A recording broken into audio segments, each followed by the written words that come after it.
We just found a wetlands here, and we found also an interesting plant, a Typha.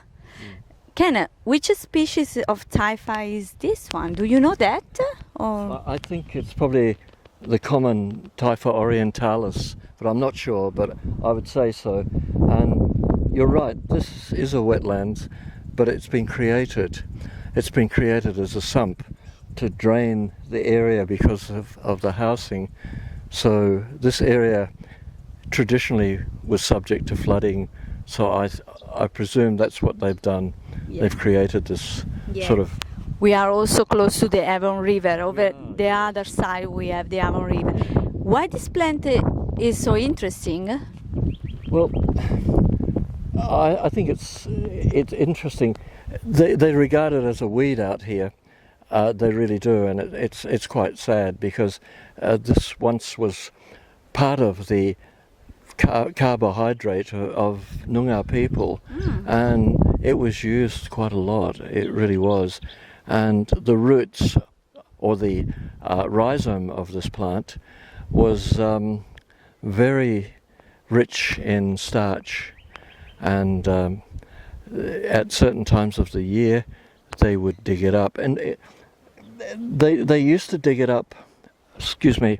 The flies are bad here. Yeah.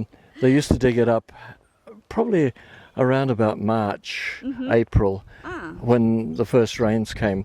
But before that, they would burn it. Yeah. And they would burn it, and it would get rid of all the snakes and all the rubbish and stuff like that. Yeah. And it was also get rid of the fire risk because all the dead material was taken away.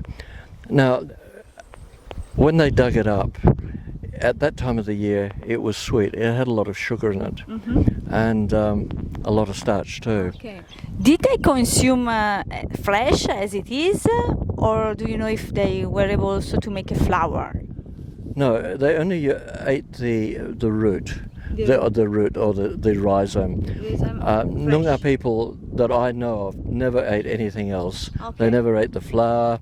They never ate. Sorry, I mean the flour. Did they make a flour? Oh, did they make flour? Flour, sorry. Oh, sorry. They may have done. It's hard to understand whether they made flour as we know it. They used to make a sort of paste, and they would cook it and eat it. So I suppose it was a type of flour. Some people say they made the first bread from this plant, you know. They made a damper. Wow. I'm not sure really, you know. We've only got historical records really that talk about these sort of early times, you know. Thank you very much. It's so interesting. It's worth to investigate also about the use of this Typha by Aboriginal people.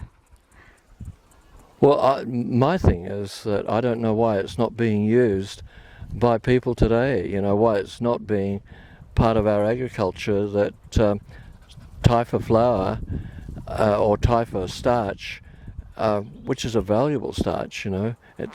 They say it's gluten-free, it's got many attributes that wheat flour haven't got. And I don't know why it's not being used, especially by health food people, you know. Yeah. And I think it's just waiting there to be exploited, to be used. Yeah. Maybe after this video, it will be used.